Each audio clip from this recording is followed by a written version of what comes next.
C'est important que ta vie de prière soit active parce que la vie de prière va être indispensable pour découvrir le plan de Dieu ou en tout cas la volonté de Dieu pour ta vie. Oui. Dis-moi un peu, est-ce que tu sais pourquoi tu es en vie? Est-ce que tu sais pourquoi tu es né dans cette génération? Pourquoi tu n'es pas né en 1700, en 1800, 1500, lorsqu'il y avait les guerres, les baïonnettes?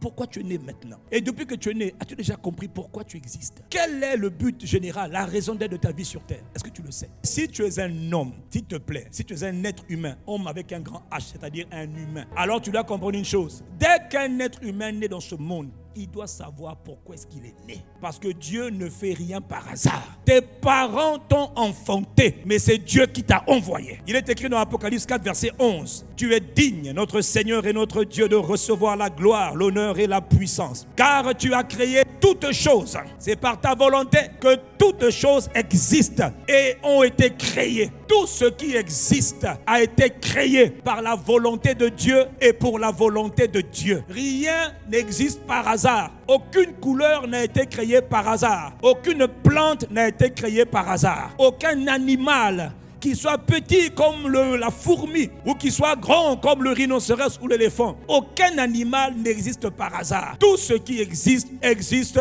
pour une raison précise, pour accomplir la volonté de Dieu. Et quand je parle de la volonté de Dieu, je te parle de deux choses. Le but de Dieu et le plan de Dieu. Dieu a un but à atteindre pour toi et Dieu a un plan à atteindre pour toi. Quelqu'un dit Amen et je continue. Nous sommes tous créés pour découvrir la volonté de Dieu. Pour la découvrir, Satan va faire beaucoup de travail pour que tu ne découvres jamais la volonté de Dieu pour toi. Pourquoi je suis là sur la terre? Beaucoup ne savent toujours pas. Tu viens à l'église, tu pries, tu chantes, mais tu vis comme quelqu'un qui n'a pas de repère, qui n'a pas de vision, qui n'a pas en tête ce que Dieu veut faire avec lui. C'est terrible, non. Cette année 2024, année de fondement, une de tes priorités, c'est de découvrir pourquoi j'existe. Qu'est-ce que tu avais en tête quand tu m'as créé? Même quand toi tu as été créé en tant qu'être humain. Regarde, ton œil n'a pas été créé pour marcher. Ton œil a été créé pour voir. Ton oreille n'a pas été créée pour manger. Quand tu mets la nourriture dans l'oreille, tu vas mourir. Tu vas être en mauvaise santé. Ton oreille a été créée pour entendre. Tes mains pas pour marcher, mais tes mains pour porter, pour saisir. Donc rien que dans ta composition, on constate que tout ce que tu as existe pour un but. Quelqu'un dit Amen. Les pieds, c'est pourquoi? C'est pour marcher. C'est pour porter tout le corps. Nous sommes comme une boîte noire. À l'intérieur, là, mais tout existe à l'intérieur pour un but. Alors toi, comment veux-tu que tout est créé pour un but? Mais toi, tu n'as pas de but. C'est faux. Il y a une raison d'être pour ta vie. Il y a quelque chose que l'architecte, le designer, le créateur avait préparé pour toi. Tu n'es pas comme tout le monde. On peut être jumeaux, mais chacun a quelque chose. On peut être frère de la même famille, mais chacun a quelque chose de précis que Dieu a préparé. Ah, frère, ces choses ne se découvrent que dans la prière. On va auprès de Dieu pour dire à Dieu, oh Père, pourquoi suis-je sur la terre? Je suis un être humain, révèle-moi. Ça doit faire partie de tes fardeaux. Ça doit faire partie de tes priorités, de tes désirs ardents. Ne vis pas comme tout le monde. Ne fais pas ça. De toute manière, ce que tu as fait, ça marche.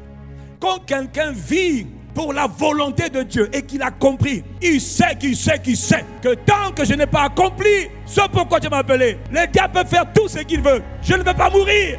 Jamais. Comment veux-tu qu'un esprit de mort vienne prendre quelqu'un qui n'a pas encore accompli ce pourquoi Dieu l'a appelé? Tu dis, excuse-moi esprit de mort, si tu veux prendre quelqu'un, c'est ailleurs, pas ni chez moi, ni dans ma maison. Parce que nous, on n'a pas encore accompli le plan. Et d'ailleurs, même quand j'aurai accompli le plan, je partirai quand je voudrais. Oh, dis-moi un bon Amen.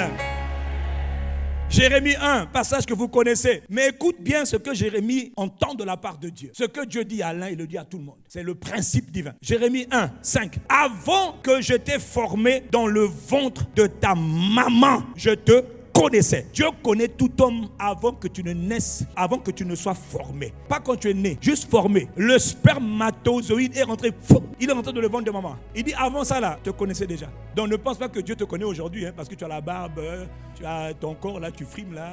Avant que je t'ai formé dans le ventre de ta mère, je te connaissais. Et avant que tu ne sois sorti de son sein, tu t'avais déjà mis à part. Et je t'avais établi prophète. Mais je me révèle à toi quand tu avais l'âge de 12 ans, 13 ans. Mais sache une chose, je t'ai laissé grandir. Mais je t'avais déjà programmé. J'avais un projet pour toi. Quel est ton nom? Jérémie. Petit, calme-toi, je te connais. Tu me connais? Ouais, t'inquiète pas. Mon nom, c'est l'Éternel. Rien ne se passe dans tout l'univers sans que moi je le sache. Mais quelle est ton intelligence? Mon intelligence, tu ne peux pas la comprendre. On ne peut pas comprendre celui qui a une intelligence insondable. Dieu, blaguez pas. Ton Dieu que tu dis là, oh j'ai mon Dieu. Mon frère, il est redoutablement puissamment, intelligemment intelligent. Dis Amen. Donc c'est vers l'âge de 12-13 ans que Jérémie découvre qu'il est appelé à être prophète. Porte-parole de Dieu. Celui qui va prononcer les oracles de la part de Dieu. Mais il ne savait pas, il a découvert plus tard. Quelqu'un dit Amen. Ésaïe 49 verset 1. Écoutez-moi, peuple lointain, soyez attentifs. L'Éternel m'a appelé dès ma naissance. Je suis en train de te parler d'un Dieu qui programme les gens avant qu'ils ne soient nés. Et avant qu'on les enfonce. Mais, l'enfant qui est en train de dire, toi tu ne connais pas sa glorieuse destinée. Tu ne connais pas la volonté de Dieu pour sa vie, mais Dieu connaît. Un enfant, tôt ou tard, il va falloir qu'il aille, pas devant toi maman, mais qu'il aille à la rencontre de celui qui l'a créé pour dire, oh Dieu, révèle-moi pourquoi tu m'as fait naître par le ventre de ma mère. Révèle-moi. Et quand tu dis révèle-moi, il dit invoque-moi, appelle-moi, prie-moi, parle-moi, et je te répondrai. Et je te montrerai des choses cachées, des choses que tu ne connais pas à propos de toi-même. Je vais te révéler pourquoi tu es passé par là où tu es passé. Je vais te révéler ce que j'avais prévu pour toi avant la fondation du monde. Je suis l'Éternel, je suis Dieu, le Dieu des esprits de toute chair. Je commence une chose et je vais l'achever. Mais ça peut même atteindre 80 ans. Abraham, c'est à 75 ans. L'Éternel a apparu à Abraham. Donc ce n'est pas une affaire d'âge. Que Dieu te fasse la grâce de t'apparaître. Mais pour ça, il faut que tu le cherches. Pour le chercher, il faut engager la vie de prière. Tu dois désirer. Arrête d'étudier zoba bêtement. Là. Arrête aussi de travailler bêtement. Qu'est-ce que je fais dans la vie? J'ai un petit boulot. Dans le ciel, quand tu t'avais créé, il n'avait pas prévu petit boulot. Il avait prévu sa volonté. Est-ce que tu as une image de sa volonté? Tu souffres parce que tu n'es pas au bon endroit. Tu n'es pas en train de faire ce pourquoi tu as été créé. Tu es comme une main qui essaie maintenant de marcher. Ça marche que pendant un peu de temps. Tu es comme un œil qui essaie de manger. Voilà pourquoi tu es malade. Tu es comme une oreille qui fait tout pour parler. Ce n'est pas ta place. Est-ce que Dieu parle à quelqu'un? Tu dois faire de la volonté de Dieu pour ta vie une priorité. La volonté de Dieu révélée par 1, le but, 2, le plan. Le but de Dieu, c'est la destination finale. Où est-ce qu'il veut m'envoyer? Qu'est-ce qu'il veut faire avec moi? 1, 2. Par quelle manière Dieu va s'y prendre? Nous sommes dans l'auditorium Carbode, palais de gloire. Derrière, c'est le bâtiment Shekinah. Si la volonté de Dieu, c'est de t'emmener derrière le bâtiment Shekinah. Ça, c'est la volonté. Il dit, bon, dans ma volonté, il y a le but. Il y a avec moi le but. Le but, c'est d'aller derrière là. Maintenant, quel est le plan? Quel est le chemin? Quel est le projet? Par quel moyen il va t'y emmener? Si tu ne connais pas le plan, et il te dit, pour aller derrière, sors à droite, prends à droite. Et toi, Satan te dit, sors là-bas, va tout droit au centre-ville. Après, tu vas à Talangaï. Tu montes vers Kintele. Mais le but, c'est là. Donc, tu ne dois pas seulement connaître le but. Tu dois connaître le plan. Le but est révélé par Dieu. Le plan est révélé par Dieu. Le chemin à prendre, c'est Dieu qui doit te le révéler. Satan va tout faire, même si tu connais le but, que tu ne connaisses pas le plan. Voilà pourquoi, en parenthèse, pour frustrer la volonté de Dieu pour ta vie, il te fait pécher. Il te pousse à pécher, il te donne des mauvais amis, mauvaises relations, faux mariage, faux travail, fausses études, faux frères, fausses sœurs, mauvaise fréquentation. Ce sont les manières. Et surtout, il te pousse à pécher. Il va te faire coucher pas avec tout le monde. Une seule relation sexuelle peut déjà te gaspiller, peut te détourner du plan. Le but peut être atteint, mais ça peut même prendre 50 ans plus tard. Il y a des gens qui ont commencé le sprint, ils ont commencé le marathon. Il y en a qui ont fini le marathon de 42 km en 2 heures, 3 heures. Il y en a qui ont fini ça en 2 mois. D'autres en 1 an. Mais vous étiez où? Papa, j'étais en train de courir. Et puis après, j'ai couru. Oui, tu cours, mais tu vas où? La route a été tracée. Il faut demander le chemin. Satan a travaillé beaucoup pour que beaucoup s'égarent. J'ai une bonne nouvelle. Même quand on se perd avec Dieu, il y a comme le GPS spirituel. Saint-Esprit, ramène-moi sur la voie. Est-ce que je suis en train de parler à quelqu'un? Que Dieu t'accorde la grâce, quel que soit là où tu es positionné, qu'il te fasse la grâce de te repositionner sur le plan qu'il a préparé pour toi. Quelqu'un donne un bon amen. C'est ta responsabilité de presser Dieu, de presser le trône de la grâce. Je ne veux pas vivre comme un homme ordinaire. Révèle-moi pourquoi je suis là. Quelle est la volonté de Dieu pour ma vie? Quel est, oh Dieu? Révèle-moi, révèle-moi, révèle-moi, révèle-moi. Parle-moi, parle-moi. Parle-moi. Quel que soit l'âge que tu as, tu peux le découvrir aujourd'hui. Et quand tu l'auras découvert, ce n'est que la première partie de l'étape. Après maintenant, il faudra engager la guerre dans le combat de la prière pour l'accomplir. Parce qu'il y a des forces terribles qui s'acharnent pour te détourner de la volonté. Donc, ce n'est pas tout de savoir, oh Dieu veut ça pour moi. Le Seigneur m'avait donné une prophétie. Mon frère, ma soeur, les prophéties ne s'accomplissent jamais automatiquement. Les prophéties que tu as entendues vont devoir trouver ta coopération. Et ta coopération va devoir te pousser dans la prière. Personne ne voit les promesses de Dieu s'accomplir sans prière. Il faut te réveiller un peu, hein. Dieu avait dit que j'allais devenir une femme d'un bon époux avec qui avait beaucoup d'argent. Si Dieu t'a prophétisé ça, je te donne un conseil. Engage la vie de prière et de jeûne. Parce que je peux te dire que d'autres femmes sont résolues à prendre ta place. Et que le diable a dit que ça ne va pas s'accomplir. Femme, réveille-toi. En anglais, on dit wake up, téléma. Réveille-toi et engage la prière pour que les projets de Dieu pour toi soient accomplis. Est-ce que tu en fais un sujet de prière? Tout ce que Dieu dit ne s'accomplit pas automatiquement. Parce qu'il y a quelqu'un qui combat les projets de Dieu. Plusieurs sont déjà tombés alors que Dieu avait des projets. Satan les a juste mis ce qu'on appelle petit cal, une petite barre de fer là. Tu es tombé. Aïe! Qui t'a fait tomber? Une soeur, un frère. Et toi, il va te falloir maintenant 25 ans que Dieu t'accorde la grâce de te relever plus vite qu'il ne faut. Parce que notre Dieu, c'est le Dieu des secondes chances. C'est le Dieu des restaurations. Mais n'abuse pas. N'abuse pas. Samson a abusé et il a été disqualifié. Ne meurs pas trop tôt. Il y a toute une guerre autour de toi. Que tu ne découvres pas ce pourquoi tu es né. Tu es né pourquoi? Oh, je suis le fils d'un tel. On s'en moque. Ça veut dire tu es né pourquoi? Qu'est-ce que tu es appelé à faire? Dis Amen. Même Paul, le grand Paul, avant qu'il soit le grand Paul, il était un zélé, un criminel. Il a tué beaucoup de gens, l'apôtre Paul. Galates 1, verset 15, il dit: lorsque il plut à celui qui m'avait mis à part dans le sein de ma mère, dans le ventre de ma mère, et qui m'a appelé par sa grâce, afin de révéler en moi son fils, afin que je l'annonce parmi les païens. Il dit: moi je suis né, moi Paul, Saul de Tarse. J'ai persécuté l'église, mais je n'ai pas compris. J'étais appelé à annoncer celui que je persécutais. Je suis né pour l'annoncer. Paul, sa mission était d'annoncer le Christ.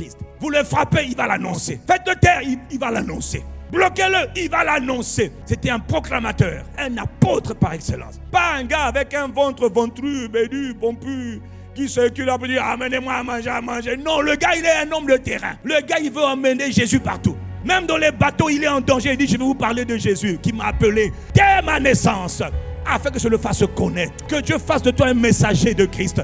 D'ailleurs, quelles que soient tes fonctions dans la vie, tu peux toujours devenir un messager de Jésus-Christ. Ah oui, toi tu veux seulement faire des affaires, aller à Dubaï. Oui, mais l'homme qui parle aussi, moi aussi par la grâce de Dieu. Le monde du business, je connais. Peut-être même un peu mieux que toi. Mais avant le business, ma mission, c'est d'annoncer le message de Jésus de Nazareth le Christ.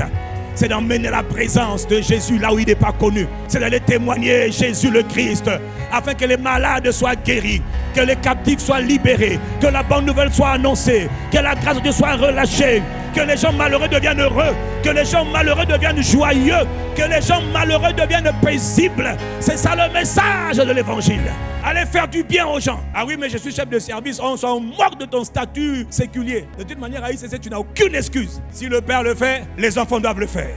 Si je gagne les âmes, gagne les âmes. Si je témoigne Jésus, témoigne Jésus. Si tu m'as fait des miracles par le Saint-Esprit, fais-en de même. Et fais même en plus.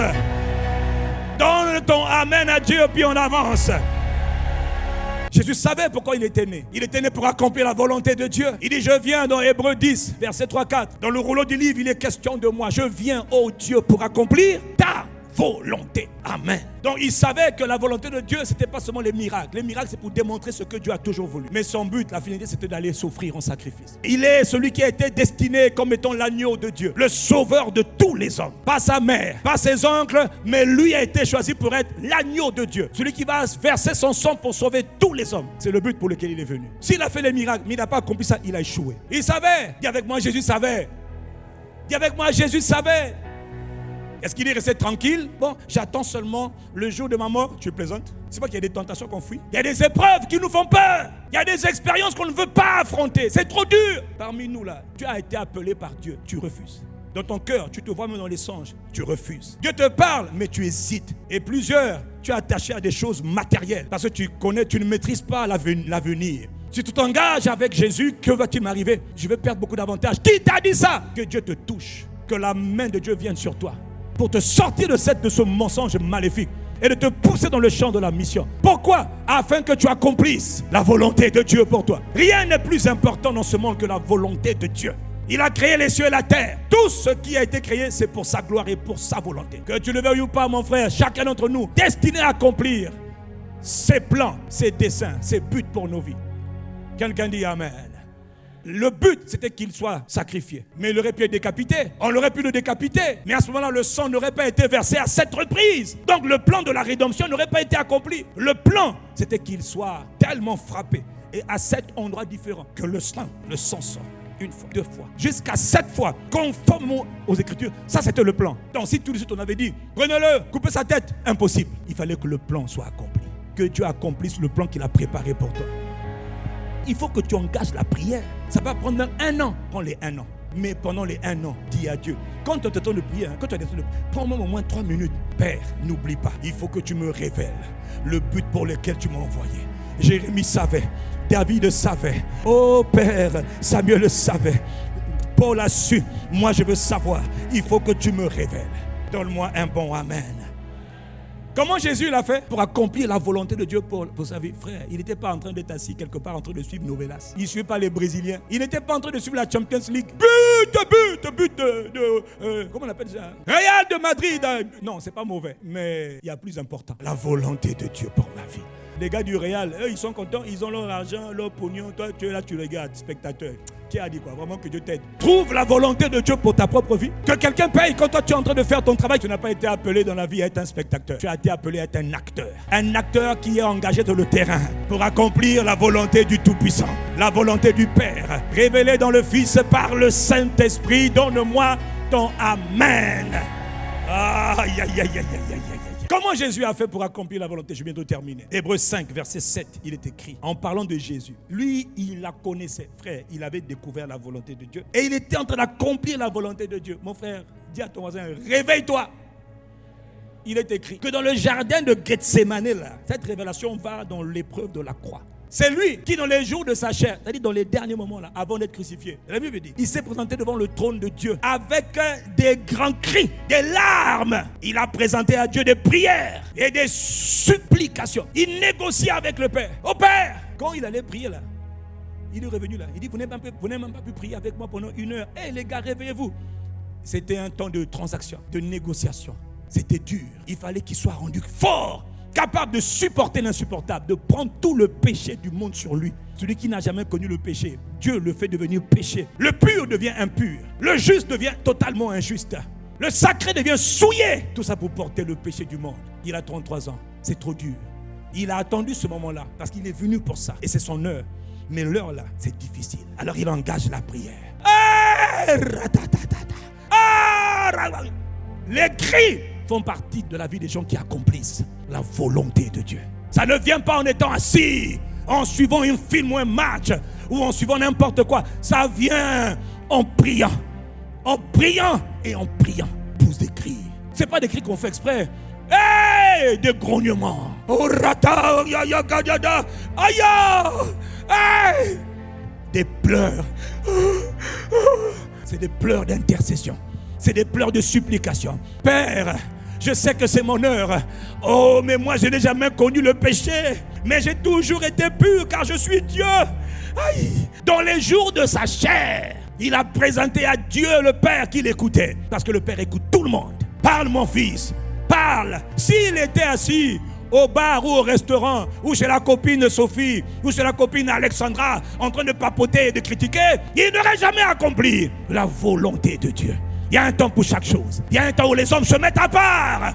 Ils se tiennent devant le trône de la grâce.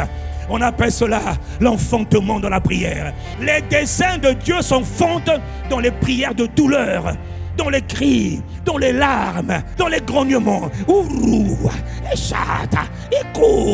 Aïe, tu pleures sans faire exprès. Pourquoi? Tu dois enfanter ce que papa t'a destiné à faire. Ça brûle dans ton cœur. Si tu échoues, des vies dépendent de toi. Est-ce que tu sais qu'il y a beaucoup de gens qui souffrent parce que toi, tu t'es jamais levé? Tu viens à l'église là. J'aime quand le pasteur prêche. Moi, je n'aime pas. Je veux que toi, tu te lèves et que tu prêches à ta place. Va dans les hôpitaux. Va chercher les perdus. Va chercher ceux qui sont sauvés. Établis-les, affermis-les. C'est la volonté de Dieu par défaut pour tous ceux qui ont cru. Sans même prophétie, je peux te dire que Dieu t'appelle à être un témoin de Christ. Je n'ai pas entendu ton amen.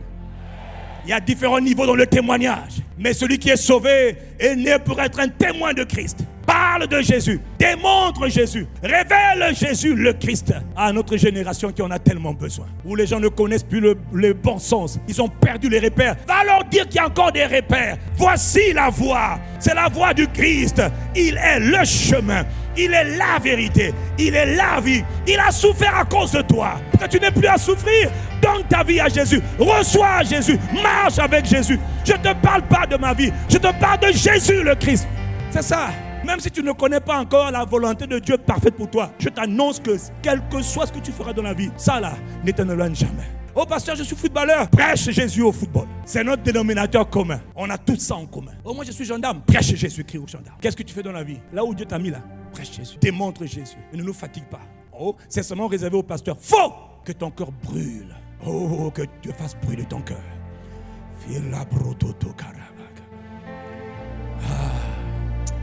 Est-ce que Dieu parle à quelqu'un ce matin? Parmi les sujets de prière de Paul, le grand Paul avait toujours la volonté de Dieu. Colossiens 1:9, version Semeur. Depuis le jour où nous avons entendu parler de vous, nous aussi, nous ne cessons de prier Dieu pour vous. Nous demandons à Dieu que vous soyez remplis de la connaissance de sa volonté. Nous demandons à Dieu qu'il vous fasse connaître pleinement sa volonté. Comment un homme, un mortel, sur la terre des vivants, va vivre sans connaître le but pour lequel il a été créé? Frère, fais de cela ta priorité. Prie au moins 5 minutes chaque jour, entre aujourd'hui jusqu'au jour où Dieu va se révéler à toi. Parce qu'il va se révéler à toi. Ne pense pas que moi je suis né en pensant que j'allais faire ce que je fais aujourd'hui. Rien en moi ne me prédisposait pour faire ce que je fais aujourd'hui. Rien. Même, je n'ai même jamais rêvé, imaginer une chose pareille. Jamais. Mais me voici en train de faire le travail de Dieu. Je ne savais même pas que j'étais appelé à ça. Je ne savais pas. Et le premier jour, il a dit, hey, moi, pasteur, moi, c'est pas mon appel. Moi, je veux faire les affaires pour soutenir le royaume. Il dit, oui, tu vas me servir. Je dis, oui, dans les affaires. Je vais gagner de l'argent pour financer le royaume. Et je n'ai jamais changé d'avis. Toi, quand tu as gagné de l'argent, on ne sait pas où c'est parti. Que Dieu nous aide. Dis avec moi, Père, accorde-moi la grâce. Accorde-moi la grâce de découvrir ta volonté pour ma vie. Et accorde-moi la grâce de poursuivre l'accomplissement de ta volonté. Parce que mon frère, ma soeur, rien ne sera plus important que ça. Un jour, on paraîtra tous devant Dieu. Tu vas dire quoi? Qu'est-ce que tu as fait? Je faisais biochimie, après, je ne sais pas, je faisais les bilangas, l'agriculture. Après, bon, je ne sais pas, je suis devenu... Bon, je ne sais pas, je suis devenu... Frère, tu dois devenir ce pourquoi lui, il t'avait appelé. 80% des gens sur la planète sont déprogrammés, sont perdus, n'ont pas de repères. Parce qu'ils ne savent pas que celui qui a créé les cieux et la terre avait un projet pour eux. Satan les a voilés, Satan les a aveuglés. Toi, il n'est jamais trop tard. Tu peux encore crier à Dieu chaque jour. Père, révèle-moi. Fais-moi connaître ta volonté. Fais-moi connaître ce que tu as préparé pour moi. Quand on parle de la volonté de Dieu, on te parle de quoi? De ce que Dieu t'appelle à faire, t'appelle à être, t'appelle à devenir. Dis un bon amen. Et il va te le mettre dans ton cœur comme un fardeau. Moi, je ne voulais pas être pasteur. Pasteur Yvon ne voulait pas être pasteur. Mais à un moment donné, quand on a prié à Dieu, c'est devenu un fardeau. C'est-à-dire, c'est comme un feu qui te prend à l'intérieur. Quand tu dis, non, je ne ferai pas cela. Ne pense pas que l'homme qui parle aime le micro. Ne pense pas que moi, je suis quelqu'un, on irait, ouais. Non! Chaque jour, c'est une souffrance. Chaque jour, c'est des soupirs. Mais je suis appelé à faire la volonté de Dieu. Ne pense pas que je suis content d'aller faire. Non, mais j'ai appris à être content en faisant la volonté de Dieu. Et avec toutes les calomnies, les critiques, mon âme bénit Dieu. D'ailleurs, même les critiques, c'est mon carburant. Chez moi, les critiques, les calomnies, c'est comme l'essence. Ça vaut la peine de continuer à faire la volonté de Dieu. Ça ne m'affecte pas, bien au contraire. Tu as dit que le pasteur n'est pas normal. J'assume, mais c'est ça mon carburant. C'est pourquoi?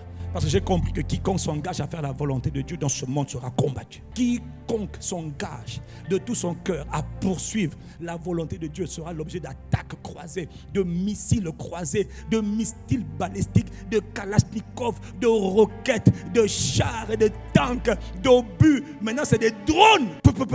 Bousillez-le, empêchez-le de devenir ce que Dieu l'a appelé à devenir. Empêchez d'empêcher cette femme d'accomplir les projets que Dieu a préparés pour eux. Mais la femme dit non.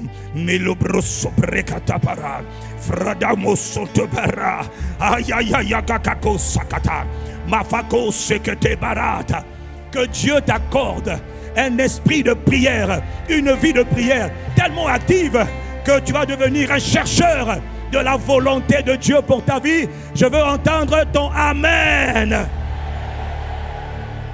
Que Dieu ranime ton esprit, que Dieu réveille ton esprit. Car toute heure est une heure de prière. Car tout moment est un moment de prière. Satan s'acharne contre toi. Jeune homme, jeune femme, vieil homme, vieille femme, homme, femme, pas. Satan s'acharne contre tous les hommes pour les empêcher de faire ce que Dieu les appelait à faire. Mais il faut qu'une autre génération d'hommes, comme les disciples de l'église primitive, ils étaient prêts à mourir, mais ils voulaient faire la volonté de Dieu. Brûlez-nous, mais jusqu'au bout, on fera la volonté de Dieu. Si je meurs, je veux mourir comme Étienne, en martyr, en voyant la gloire de Dieu, le Fils de Dieu. Mais je ferai la volonté de Dieu. Je ne ferai pas ma volonté. Je ne ferai pas la volonté de mon mari ou ma femme. Je ne ferai pas la volonté de Satan qui me pousse à pécher. Je ferai la volonté du Dieu vivant. Car j'existe pour son plaisir. Car je suis né pour sa joie. Car je suis né pour sa gloire. Je suis né pour révéler sa personne. Le Père, le Fils et le Saint-Esprit doivent être connus au travers de ta vie. De ta vie. Pas la mienne, la tienne. Si c'est à toi que je parle, je veux entendre un Amen. Réveille-toi. Dieu veut faire enfanter dans ton cœur ses desseins, ses fardeaux. Il y a plusieurs fardeaux. Il y a les fardeaux que Dieu met d'abord dans ton cœur pour ta propre vie. Et puis quand il vient révéler sa volonté, ton cœur va commencer à bouillir. Parce qu'en parenthèse, la volonté de Dieu, ça sera toujours tourné vers les hommes. Il va te dire, Moïse, je suis apparu. J'ai entendu les cris de mon peuple. J'ai entendu ses souffrances. Ils habitent à Mikalou. J'ai entendu les souffrances des habitants de Brazzaville. Je suis descendu pour les visiter. Va, je t'envoie, va témoigner. J'entends les souffrances des orphelins. J'entends les souffrances des veuves. J'entends les souffrances des familles monoparentales. J'entends les souffrances des étudiants qui galèrent. J'entends les souffrances même des politiciens qui se cherchent. J'entends les souffrances des opérateurs, des entrepreneurs qui souffrent, qui échouent. Va, je t'envoie.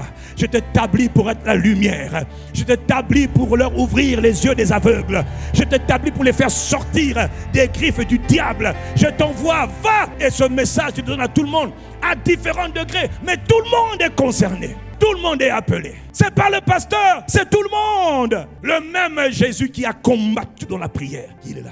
Il veut que tu apprennes à combattre dans la prière. Combattre dans la prière. Oh, Kobaratata. Oh, révèle-moi. Qu'est-ce que tu veux faire de moi?